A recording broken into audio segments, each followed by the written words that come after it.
네, 안녕하세요. 여러분들의 구독과 좋아요로 이 채널이 유지되고 있습니다. 네, 영상 속도는 1.5배를 추천드리는 바이고요. 네, 이번에도 어떠한 소식이 나왔는지 같이 한번 내용을 보도록 하겠습니다. EU 러시아 7개 은행이 스위프트에서 제외할 예정을 갖고 있다. 독일 등 많은 EU 국가들이 러시아로부터 들어오는 에너지 수입 비용을 지불하기 위해 러시아 은행 스베르방크와 가스프로 방크를 스위프트에서 배제하지 않기로 합의했다라고 나왔고요. 그리고 해당 내용은 미국과 EU 간의 논의에 합의된 것으로 이를 승인하기 위한 스위프트 이사회의 표결이 남은 상황이라고 되어져 있습니다. 그러니 이 내용으로도 또 알 수가 있는 게, 어떻게 보면 우크라이나를 되게 응원하고 지지한다고 하지만 어떻게 보면은 또 자국의 이득을 항상 챙겨 먹는 형태라고도 또 볼 수도 있게 되겠고요.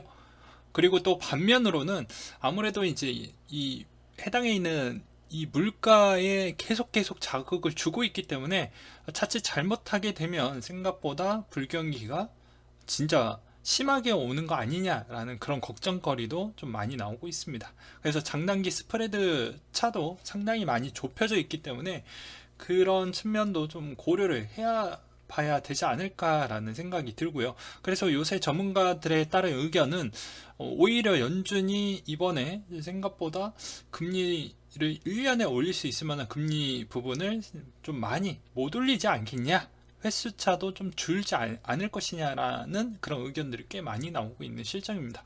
그럼에도 불구하고 현재 진행형으로는 물가가 계속 강해지고 있기 때문에 이 점은 어떻게 해서든 잡아야 된다고 저는 생각이 들어요. 그 다음으로 IEA 회원국이 6천만 배럴 비축유 방출에 합의를 했다고 하는데요. 31개 회원국이 러시아 원유 공급 차질 사태에 대응하기 위해 6천만 배럴의 원유에 방출하기로 합의했다고 합니다.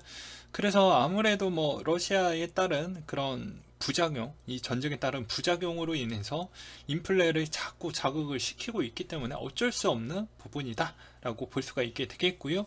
해당 방출분은 정체 비상 비축유인 15억 배럴의 4%로 30일간 하루 200만 배럴의 물량이 나올 수 있음을 시사를 했다고 합니다. 근데 이 내용이 나왔다라는 것은 이란과에 따른 그런 합의 사항이 생각보다 그렇게 매끄럽게 되지 않는다라고도 또 볼 수가 있습니다. 그리고 달러 인덱스 추이는 97.38을 기록을 했다고 하는데요. 러시아 우크라이나 갈등 심화로 인한 부분이 계속 장기화돼서 영향을 끼쳤다라는 것과 금 가격 추이도 온스당 1924 42달러 선의 마감을 보여주었다고 하는데요. 10년물 금리가 급락한 가운데 이게 또 많은 영향을 주었다고 볼 수가 있게 되겠고, 유가가 또 배럴당 103달러, 100달러를 이미 초과를 해버렸습니다.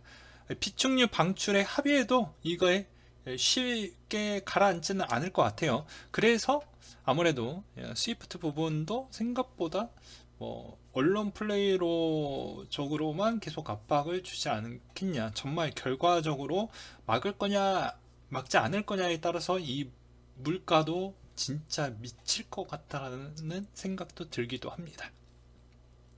그 다음으로 코인에 따른 소식을 한번 보도록 하겠는데요.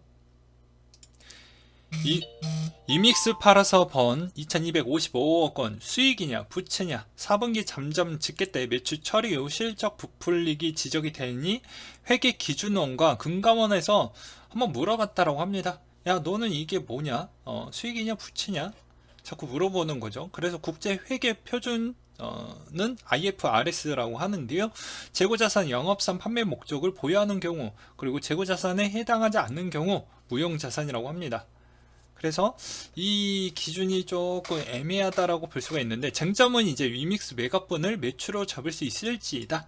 유메이드는 지난해 위믹스 매도에 현금의 2255억 원 4분기에 한꺼번에 매출로 처리를 했으며 매각분의 매출에 부풀려져 있다라는 지적이 나오기도 했다. 실제 4분기에 위메이드 전체 매출 중 위메이드 유동화분에 차지하는 비중은 64%에 달하며 그리고 위메이드 대표는 간담회에서 위믹스가 기업 회계 처리에 어떻게 반영할지 재작년까지 정립되어져 있지 않았고 지난해 협의 끝에 방법을 도출했다라고 반박했다고 합니다. 어차피 국제회계 표준 기준에서도 요새 국제회계 회계에서도 여러 가지 그런 회계 기준 부분을 조금씩 만들어 나가고 있기 때문에 그걸 미리 알았더라면 이메이드 측에서도 이렇게 좀 애매하게 처리하지 않았을 건데, 이것만 보아도 얼마나 아마추어인지를 알 수가 있는 대목이지 않을까라고 생각이 들고요. 그 다음으로 국내 코인 거래소가 27% 비싸게 수수료를 바가지를 좀 씌우고 있다 라고 되어져 있는데, 해외보다 27% 비싸고 추가 수수료 연평균 1.5조 원을 챙겼을 것으로 보여진다. 금융당국은 뒷짐을 지고 있고 일반 투자자들에게만 피해가 커져가고 있다. 뭐 아무래도 뭐 여러분들 다들 아실 겁니다. 업비트가 저기 땅 사고 뭐 저기 뭐 건물 사고 막 그랬죠. 뭐 저기 우리은행 지분도 막 사재 끼고, 그리고 업비트 저기 큰형이 저렇게 하고 있으니까 괜찮구나라고 생각을 들었나, 빗썸도 비슷하게 건물을 또 매입을 했죠. 그러니까 결국엔 제가 그때 당시에도 약간 좀 빚고 와서 그런 이야기를 또 하기도 했었죠. 역시 결국에 부동산이 끝판왕이구나 라고 이야기를 또 하기도 했습니다. 아무튼 이 수수료에 따른 정책화는 좀 더 필요하다라고 저는 생각이 들기도 합니다. 그리고 이제 트래블 룰을 만약에 했었을 때는 이제 진정한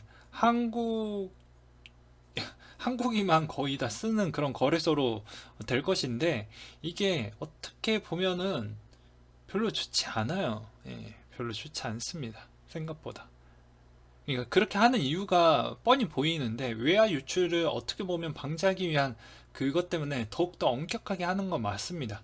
특히 이런 시장 같은 경우에는 더더욱 그러 할 수밖에 없겠죠. 그래도 어느 정도는 좀 정도라는 걸 지켜주었으면 좋겠다라는 생각이 들고요.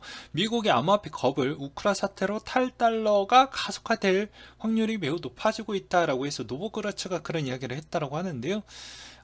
우크라이나 사태 이후 비트코인을 주목하는 사람들이 늘어나고 있다. 새로운 통화 수단으로 자리 잡게 될 것이다. 목소리가 커져가고 있다.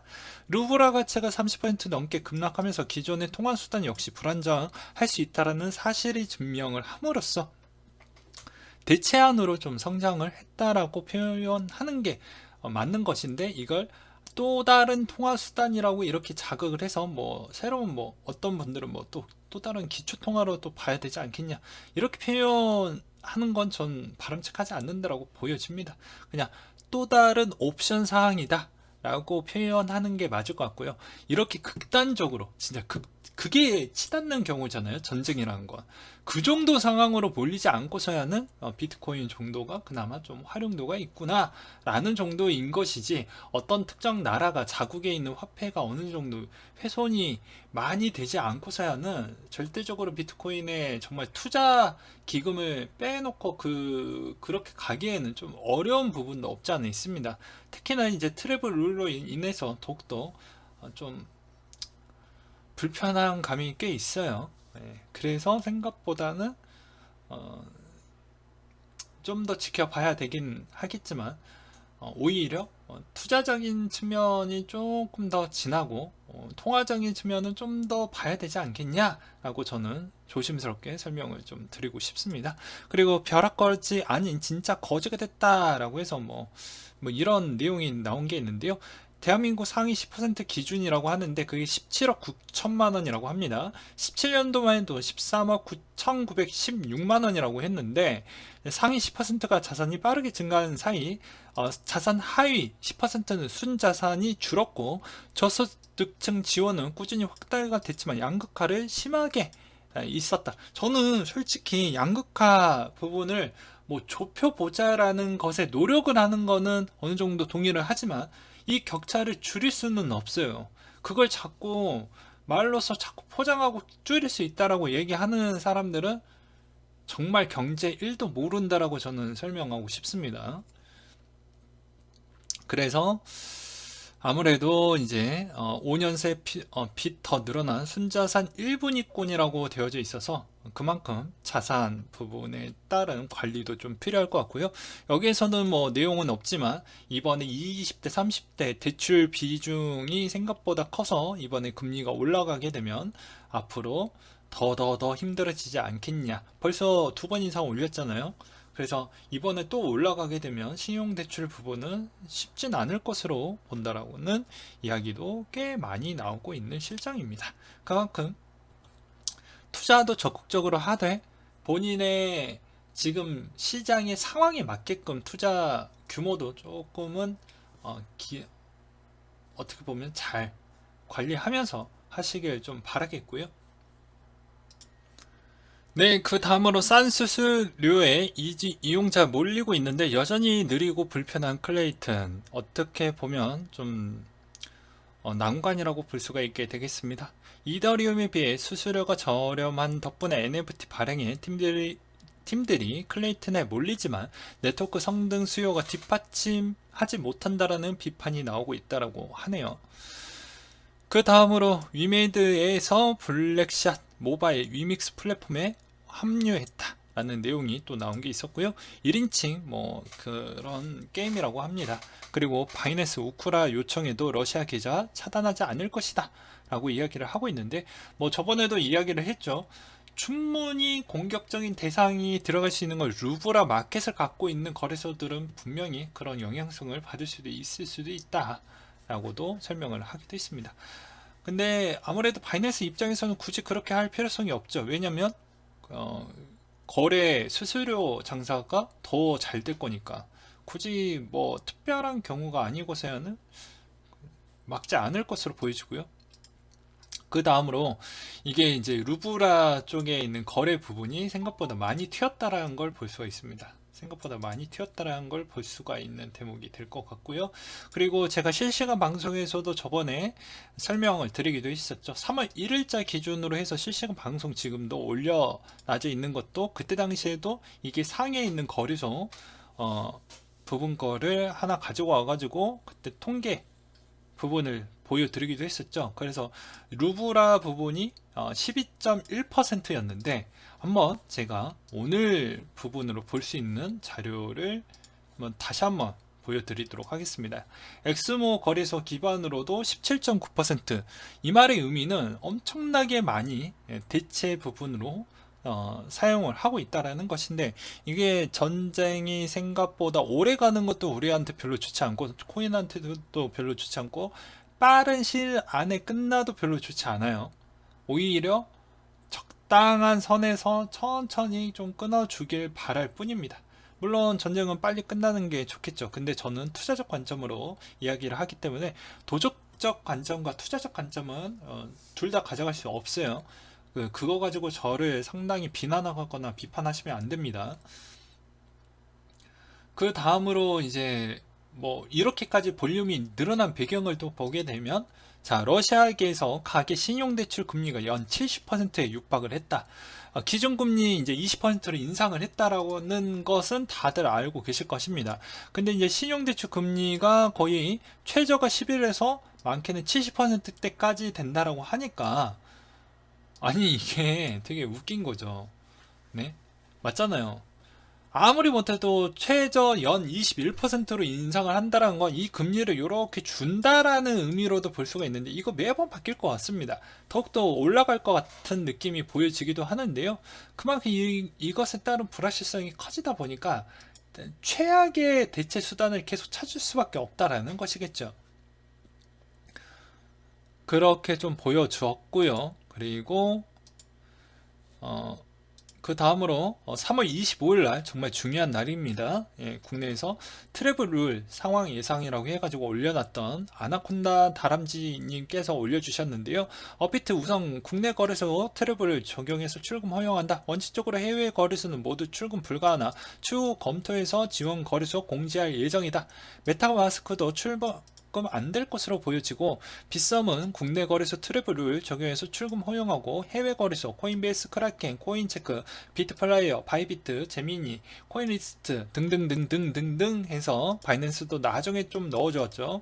그렇게 보시면 될 것 같고, 코인원도 국내 거래소 트래블을 적용해서 출금 허용 가능하고 거래소 등록 후 출금 가능하다. 거래소 명시는 없었지만 바이낸스, 바이빗 정도는 확실하게 가능할 것 같다 라는 이야기가 나왔습니다. 그래서 제가 저번에도 말씀드렸다시피 개인 지갑을 월등하게 뭐 이자 농사를 하거나 뭐 다른 쪽으로 좀 쓰려고 하거나 하면 3월 25일 이전에 미리 하는 걸 추천드린다고 했죠. 미리미리 일찍 해놓은 게 제일 좋습니다. 그리고 혹시나 또 문제가 될까봐 저는 거래소 부분에 따른 또 절차나 복잡성 때문에 웬만하면 이 돈은 최대한 부풀려서 꺼낼 한 2, 30년 동안 꺼내지 않을 돈이라고 하면 해외 거래소에 저는 보내고 있습니다. 그래서 이번에 좀 대량으로 좀 많이 보내기도 했었거든요. 특히나 바이낸스 쪽을 좀 많이 보내놓긴 했습니다. 이 점도 참고하셨으면 좋겠고요. 바이든 국정연설의 중간 요약이라고 했는데 뭐 간단하게 이야기를 하면 뭐 암호화폐에 따른 이야기가 없었고 그냥 러시아에 따른 이야기 조금 했고요. 그 다음에 이제 본인의 이제 인프라 계획안, 그러니까 인플레를 어떻게 좀 줄이고자 해서 일자리를 많이 만들고 구부가치 일자리를 통해 가지고 인플레 부분을 어떻게 해서든 조금 더 노력을 좀 해보겠다, 뭐 이런 이야기를 좀 많이 하기도 했습니다. 그리고 계속해서 이미 러시아 쪽 부분에서는 뭐 정보가 뭐 거의 뚫렸다, 뭐 이런 내용이 나오고 있는 실정이고요.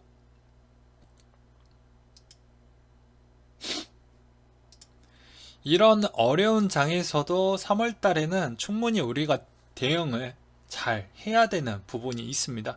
못해도 상반기에 3월과 5월 달에 있는 부분은 최대한 방어할 수 있을 만한 수단적 요건과 현금을 충분히 잘 관리할 수 있게끔 좀 남겨두시면서 투자에 임하셔야 된다라고 다시 한번 당부를 드리겠고요. 만약에 감성적으로 한 방에 다 매수를 하게 되면 또 불상사가 뭐 생길 수도 있습니다.